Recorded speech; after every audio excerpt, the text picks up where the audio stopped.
for tuning in to Sip and Talk Business on Fashion, Beauty, and Fit. I'm your host, DJLIVES4LUV, and today I have the lovely Miss Sad Renee. Sad Renee is a published author, poet, and creator. Welcome to the show. Thank you. It's such an honor to be here today, and I want to thank you for allowing me into your space. Most definitely. Yeah. So, the published author piece, you have a book called I'm Happy. Yes, I do. Okay. Today, this is going to be a very interesting interview because we're going to talk a little bit about why you're happy and this book that you have. Okay. So, published author, I published my book back in July of 2020. It had been a project that I had been working on for a while, and I finally got the confidence to do it. My publisher, Ignited Inc. 717, she was nice enough to pick me up and get my book published. And it's a collection of poems, and it pretty much centers around my journey and my struggle with my mental health. Okay. And just it's kind of like me declaring that I'm happy even through my depressive and kind of chaotic state. Like, that's my goal, to be happy. And I'm on my healing journey there. So with the poems that you have in there, I know that a lot of young women are struggling, a lot of young women and men are struggling internally to find happiness, even from a beauty aspect, from a fashion aspect, as well as from a fitness aspect when it comes to being happy with themselves. What inspirations have you included in your book, or titles have you included in your book to be able to encourage them to read this particular story or this particular poem for that time? I do reference beautiful a lot in quite a few of my poems, and it's more so of a reference of inside beauty, because I really feel like if you have to be your best self, you have to feel so beautiful and just full of it, like inside, before you can even begin to appreciate the outside. At least for me, it was, So it's like changing my view and changing my narrative on how I feel on the inside is also helping change the view of my outside self. I really believe that anybody can look at it. We can look at it ourselves and pick a flaw and be like, oh, we hate this. And I think that's pretty normal, but I think it's when we start to let those flaws define us and drag us down into, a deeper, darker place. It's like, okay, so, I might not like this mole or beauty mark on my face, but it's mine. Right. It's what defines you. Yeah. It's what makes you who you are. Yeah. I like that. So in doing so, you're also a poet. You do a lot of speaking engagements. You do a lot of events where you're out doing poetry and things like that. There's a poem that you have called An Ode to the Weird Black Girl. Yes. What inspired you to write this poem? That poem was a love letter to myself, like something that I wish someone had said to me growing up in my black girlhood, because I wasn't always like other people. And then it kind of like I felt the pressure to be like my peers, and which kind of had me lost in my identity for a while, because it's like, I don't really like this, but this is what all the girls around me are wearing and they're doing. And it's like, okay, well, not really seeing anybody or having any representation of how I felt that I wanted to embody myself. So it was just a love poem that I wish somebody had said to me, and now I'm saying it to others. Like, if no one else encourages you to be your true self and to celebrate your black girlhood and to be as different and unique as you want, like, I'm telling you to. Like, it's completely okay, and I'm proud of you and I appreciate you for it. Wow. So I know that a couple of black girls, and not just necessarily black girls, but girls of other ethnicities admire this poem because it's that deep. Yeah. Now, when you're writing, is that poem also included in your book? So no, my poems that I perform, they're not in any of my books. Okay. I believe that I will do a volume, so within a certain amount of time, every poem that I have performed it will be called Spoken Voices, and they will all be there. So if like you want to kind of see it in words, that's a special edition. So. Okay, so those are special editions. Now, I want to kind of jump back to the book again because we're talking about poetry and your books. When will we be able to expect your next published book? So, because the universe is so funny, I thought that I was going to release it July of 2021. But I feel like I still have a lot of work to do with this one. I still have a lot of people to reach. There's still a lot of healing left. And I feel like if I dropped a book this year, then I would have to go on to promoting that book when I feel like I'm still not done. Like I haven't reached the people that I still want to reach, with this one. So maybe 2022 or 2023, it depends. But I've already started working on it. It's going to have like triple the amount of poems, probably a few short stories as well, excerpts, and visuals. Okay. So I'm really excited for that one. I think it will be my most vulnerable yet. And yeah, it's going to be something. Nice. Nice. Can you show them the book cover? Yes, so this is my book, I'm Happy. So if you look, the smiley face is pretty distorted. And one eye is like wine bottles, and the other eye is like a razor. And both of these just kind of like tell things that I have struggled with behind my smile, and just me coming through it. So yeah. Nice. Now, and also in the back of the book, you include a reference for hotline numbers. At the very back of the book, it says "Save Me," and there's the Suicide Prevention Hotline, the Youth Line, the Trevor Project, which I believe is in Houston as well, and No More Victims. I've used the Suicide Prevention Hotline plenty of times. It's still like saved in my phone.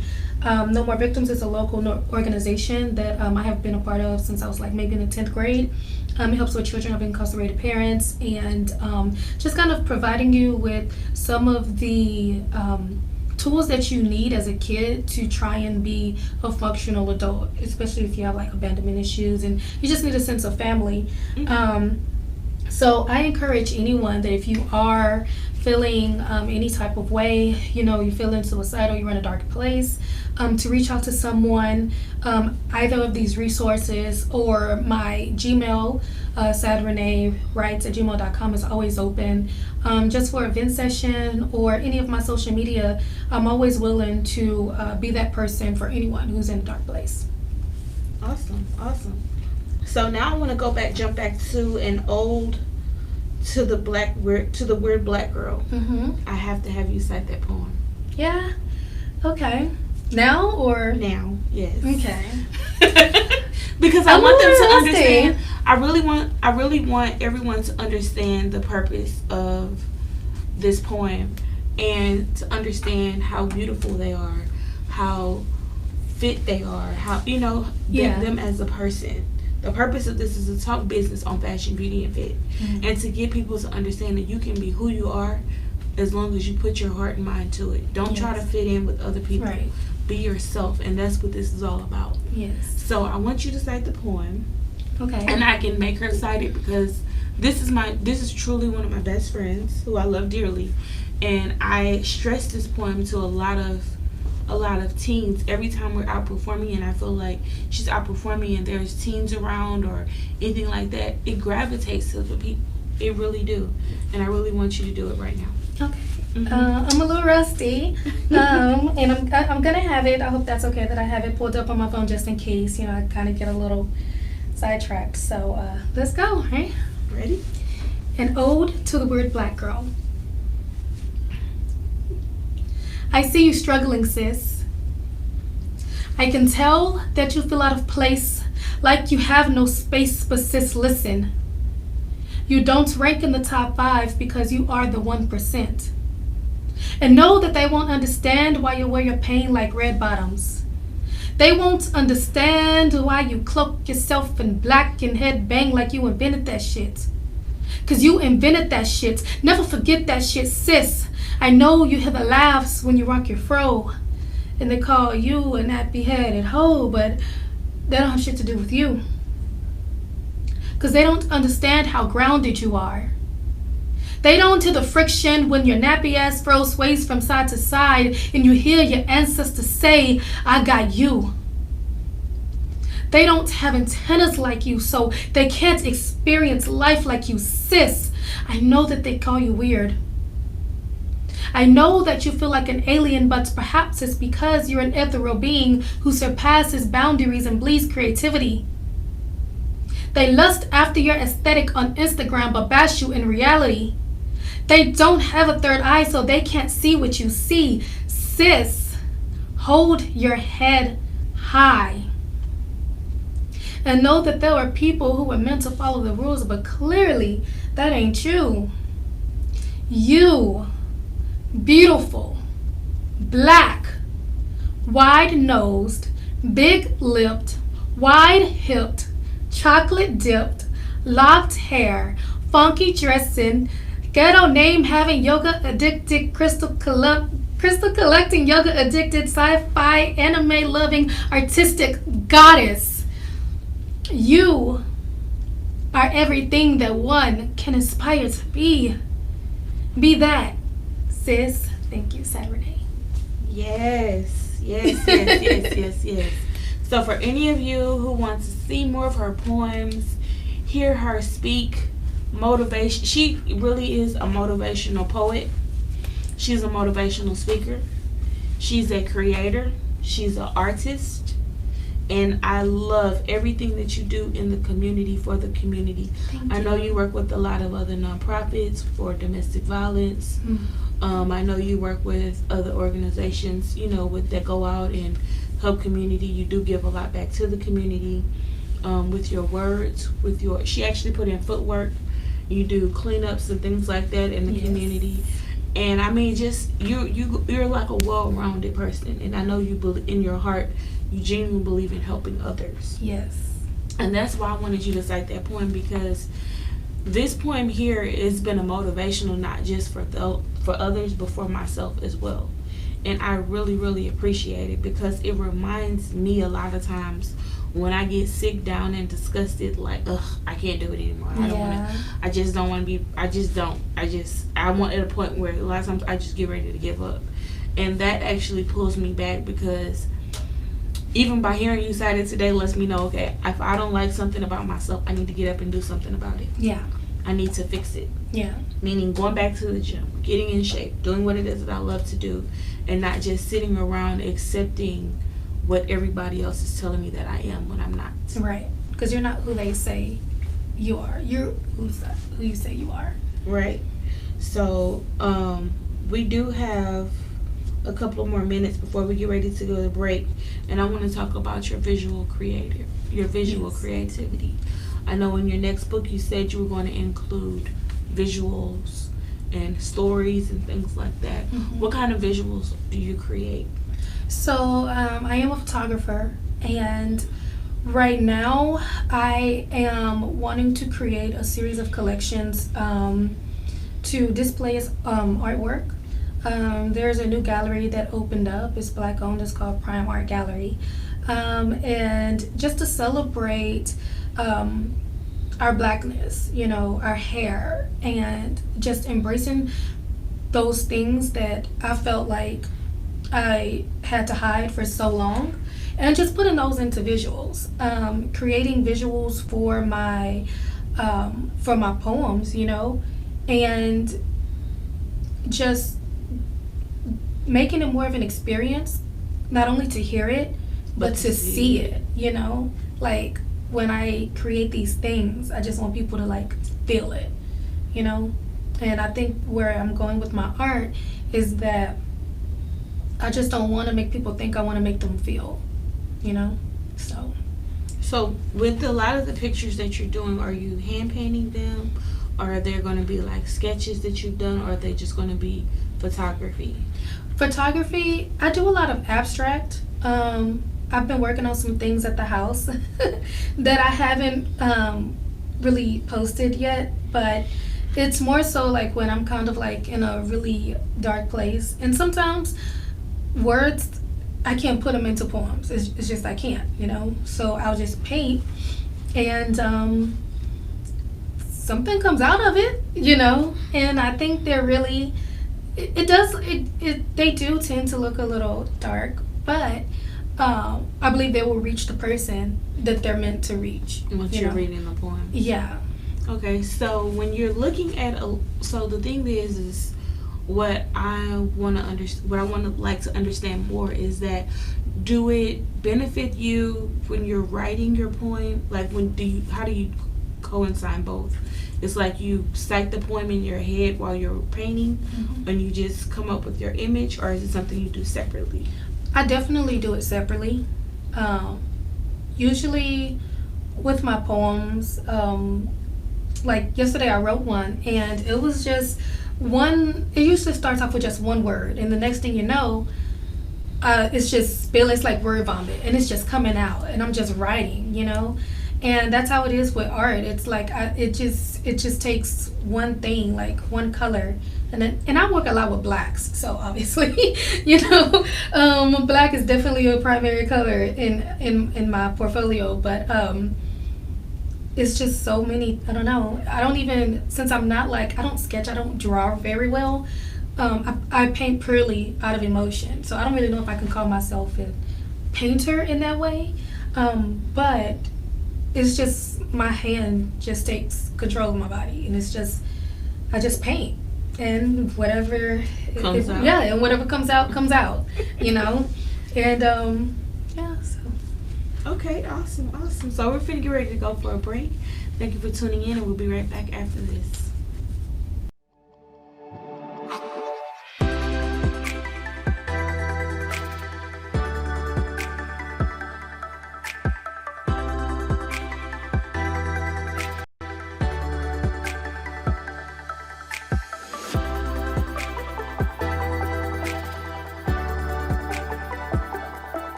And welcome back to Sip and Talk Business with Fashion, Beauty, and Fit. I am your host, DJLIVES4LUV, and today we have the lovely Miss Sad Renee. For those of you who are just tuning in, she is a published author, a poet, and a creator. So Miss Sad Renee cited her poem earlier called An Ode to the Weird Black Girl. We talked about your published book, I'm Happy, Yes. which is right here. For those of you who are interested in purchasing her book, this is the cover of the book. It's called I'm Happy. She explained it earlier today. And we also talked about some visual creations that she creates for her publications. Yes. So now let's dive into a little bit more of this creativity to talk about your favorite lines of photography. What type of photography do you like to shoot? I mainly like to use natural light, but now I'm kind of wanting to get more so in studio, or kind of more so like within the home, you know, just kind of like being in like that person's natural element, just creating these visuals that are thought-provoking, and just continuing to stay positive about my craft, I guess, because sometimes it does get a little, you know, I always second guess, you know, so yeah. You So can't second guess it. I know. Us to be motivated. I know, but and that's the thing about a good motivational speaker, I think, is a realistic motivational speaker. No one is always confident 100% of the time. That's true. We all have our self-doubts. We all have our moments where we're like, should I really be doing this? Am I qualified to do this? You know? But what makes you qualified? What makes me qualified to do anything that I do is because I'm doing it. And I'm doing it from my own personal pain, my own personal passion. And that's something that can't be duplicated or taught. And that's the thing that you like to talk to people about. Yes. So when doing photography, for those who are interested in becoming a photographer in the fashion, beauty, or fitness industry, what lines of motivation what areas have inspired you to shoot those? I think, I can't remember her name. I went to a museum and I saw that it was like a woman, right? And I don't know who the model was, but Galina Krelot. I hope I'm pronouncing her name right. Just seeing those images that she created, and it wasn't like cookie cutter, you know, your typical like portraits, but it was portraits. And the women weren't like highly made up, but you can see their story through their face, you know, and it was just really intimate. And I remember seeing those and like thinking like, I want to do that. When people see my stuff, that's how I want them to think. I want them to be able to tell us, to see the story, to read the story through the photographs. That's interesting. So when I first started out looking into doing photography, I was actually inspired by black and white photography. And that's why I've been telling myself, like, I really, really want to go back to it. The thing is that when shooting in black and white, it's like it eliminates the color of everything. Everything is just in black and white. It eliminates the color for the people, for the garments that they're wearing, and everything. And you can make it you can visualize it as your own. Yeah. I love black and white because it's like, even it makes the shadows and stuff like so much more intense, you know? Right. So it's like, so for me it's enjoyable to play around with, you know, because it's like, ooh, like I could take this kind of dark image and I can make it kind of moody and do all these different things just from playing around with the shadows. Right. Which I think sometimes in color you don't necessarily get. You don't. You know, yeah. It's difficult with color because you have to make sure that you're not washing out the colors. You're not distorting the colors. Like it's just a lot of playing around with. Yeah, and then it's like if it's yellow, you got to make sure that you are true. You can't play around, you know, with the bright stuff too much because you want it to be true to that yellow that is close to it that they were wearing. And I'm like, it's not that it's a hard thing. It's just that I like the silhouettes of it. Yeah. I like the silhouettes. I did a self-portrait thing once when I was out in Carolina, and actually I've done a few self-portrait things. One was black. It was just a black background, but it was very dark and moody. And the other ones were silhouettes. And I didn't have no lighting or anything. It was just a very big window, white sheer curtains, and then I just kind of like used that. And I think it's actually a profile picture on one of my social medias. I don't know. And I did it with my phone because I didn't have my camera with me. But yeah, it's so much fun. That's good. I've been seeing a lot of people play with the silhouettes, even with the silhouette challenge that's been scrolling through social media from Facebook and things like that. And I have, I was curious, so I did a little bit of research, a little bit of marketing research, to find out how is it that individuals who took the silhouette challenge or who participated in the silhouette challenge felt comfortable doing it as a silhouette versus doing it without the silhouette. Yeah. And that was a very interesting survey that I did, and the results were phenomenal. I noticed that a lot of people that felt comfortable with black and white versus with the black silhouette versus doing it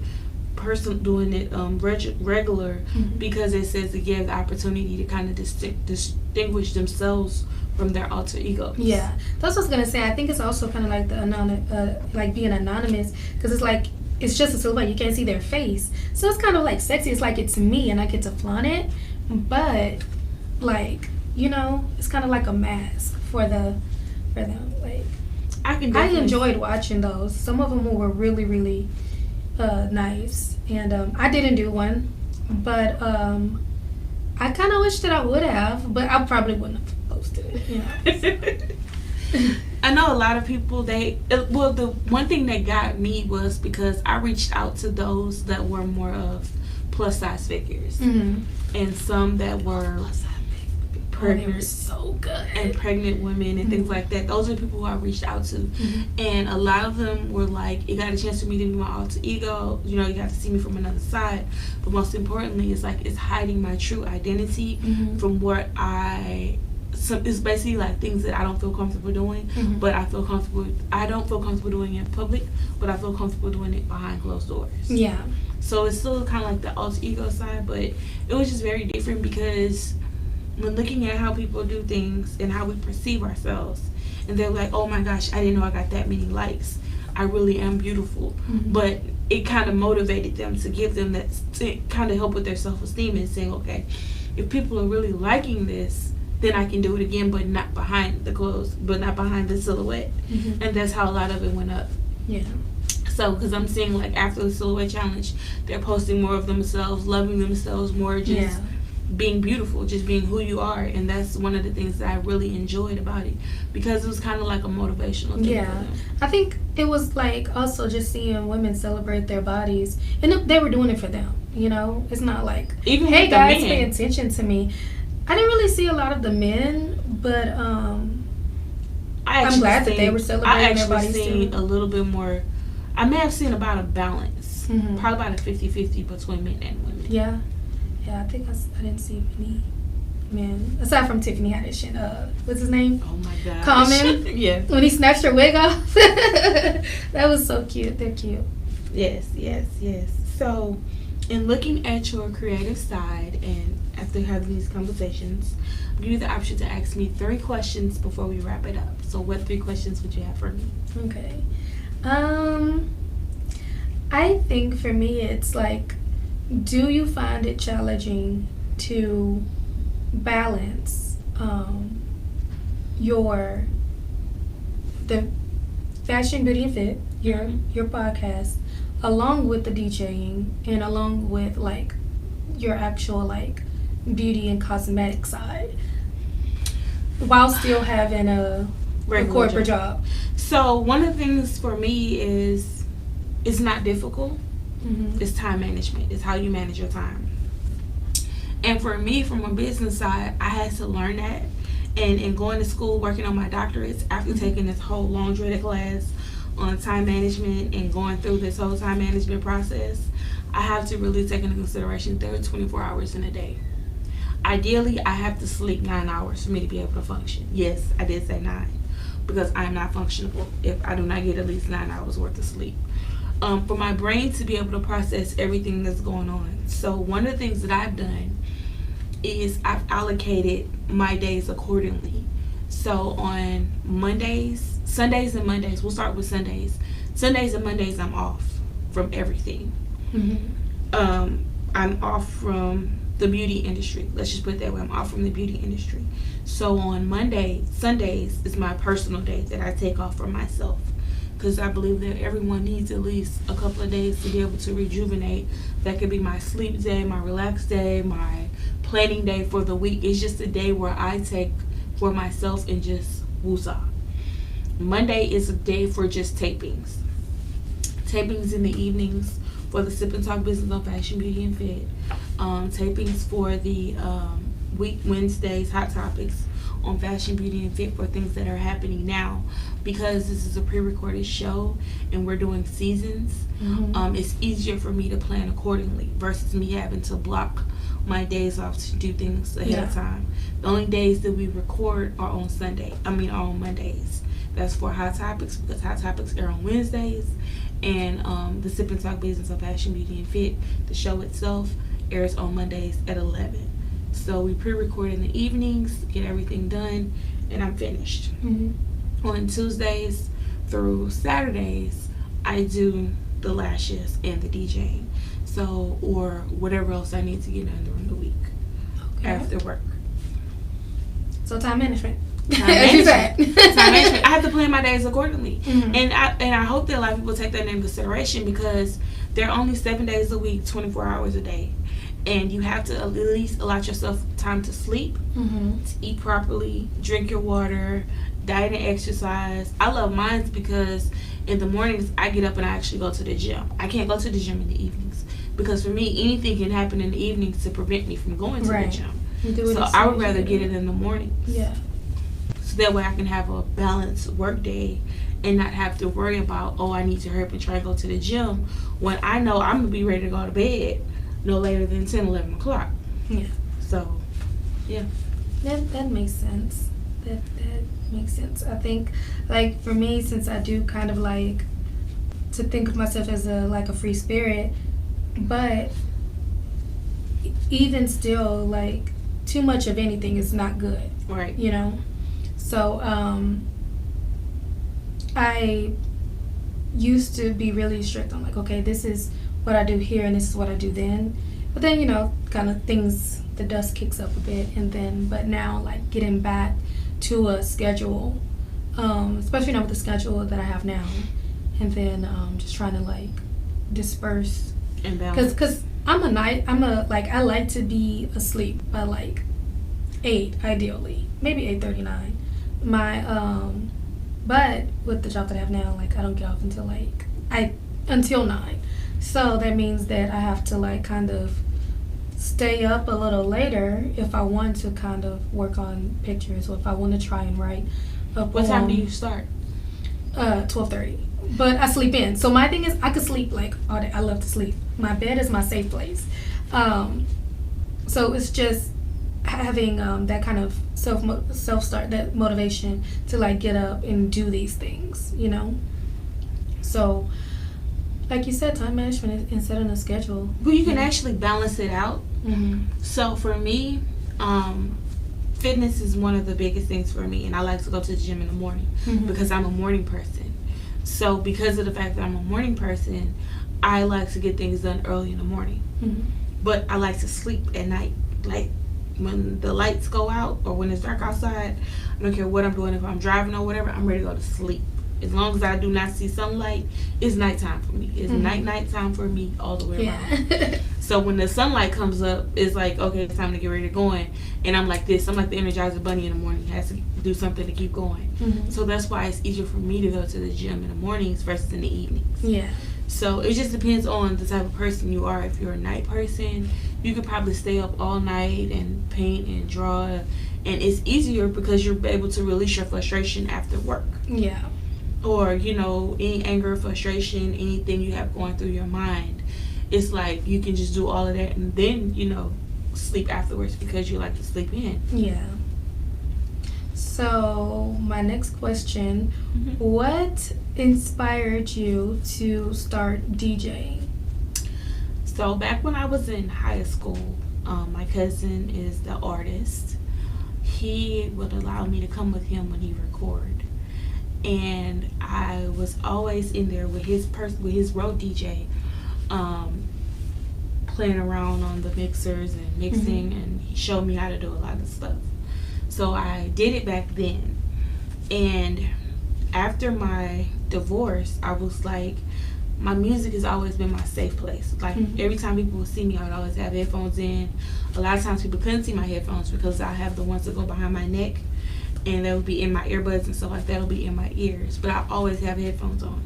So I'm like, music, it just relaxes me. That's like my state. I listen to all types of music. I used to play the saxophone in high school as well. I like jazz, I like classic, I like R&B, and I like hip hop. I even listen to country sometimes. So it's like I'm a kind of well-rounded music person who likes to listen to music. And when he showed me how to start mixing, it was interesting to me on how you can just blend the music, blend the songs and things like that.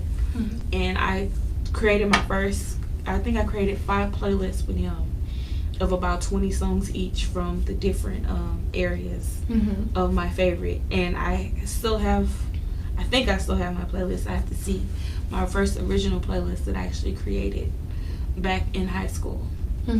And from then I did like a couple of shows with them on the road, and then I ended up just dropping it off.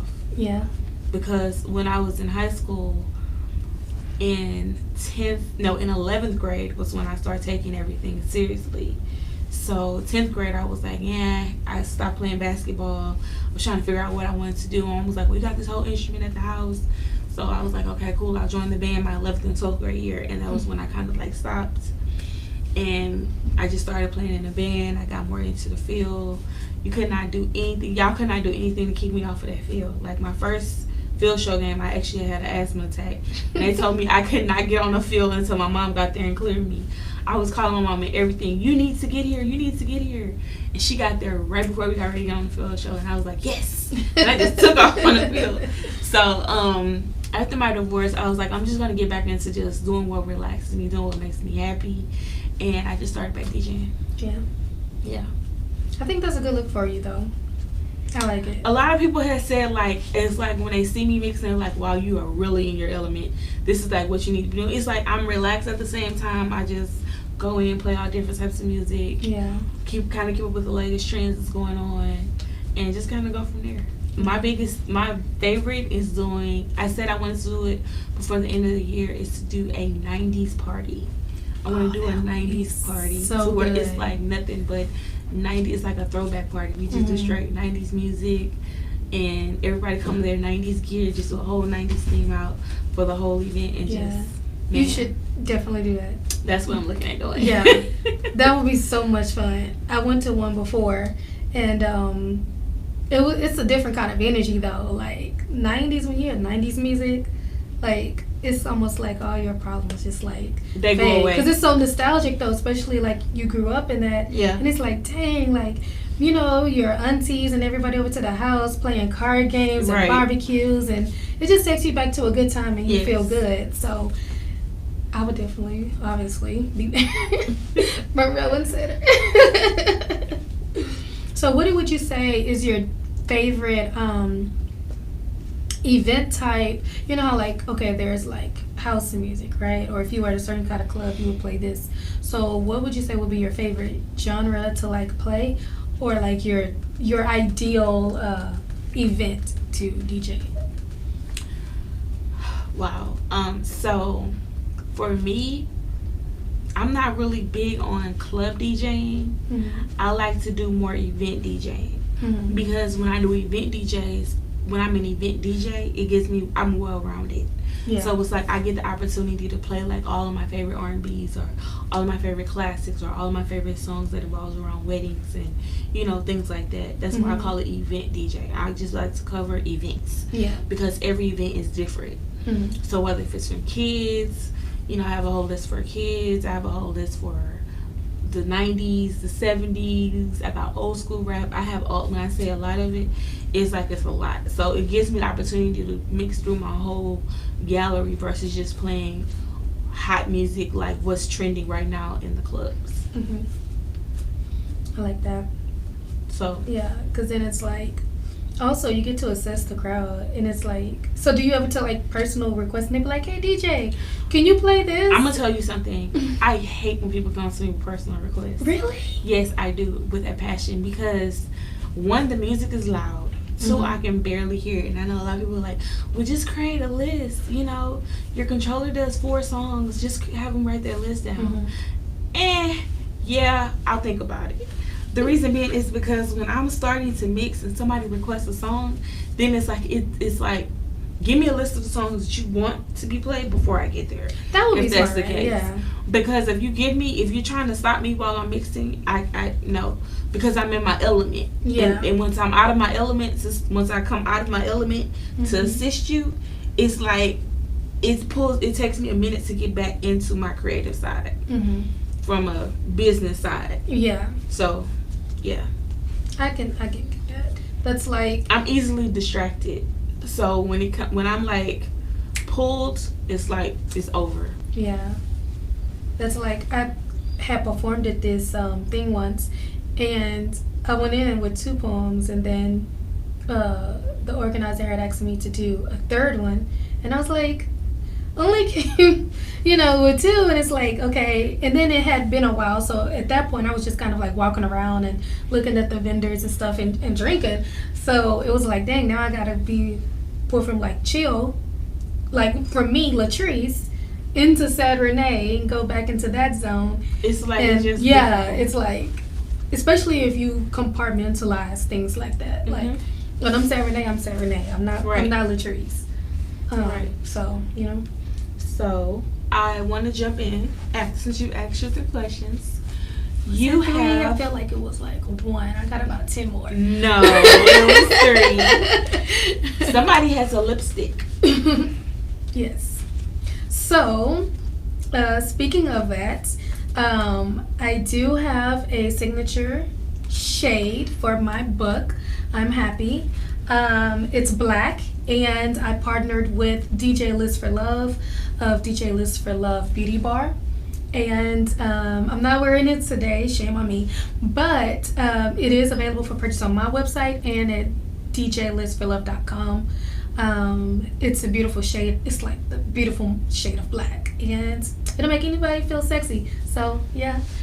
I love it. So this lipstick has been out for a minute, and I was very happy to start this collection with her. She'd been talking about she wants black lipstick, she couldn't find one, so I was like, okay, cool, let's just make one. Yeah. And we made a collection. She loves it. It's a matte lipstick, and it's available for purchase. When you go to DJ Lives4LUV, you can just click the beauty bar tab and it'll take you straight to the lipstick. The lipstick is probably the first thing that's on the page. I think so, yeah. I think so when you go to it. So for those of you who are interested in purchasing her black lipstick, you can either visit SadReneeWrites.com or you can visit DJLives4LUV.com and you can purchase your black lipstick. Yes. The I'm Happy black lipstick that Sad Renee has with us. So with that being said, we're basically wrapping it up for today. Thank you for tuning in. I am your host, DJ Lives4LUV, and this is the lovely Sad Renee. Thank you. Bye. Bye.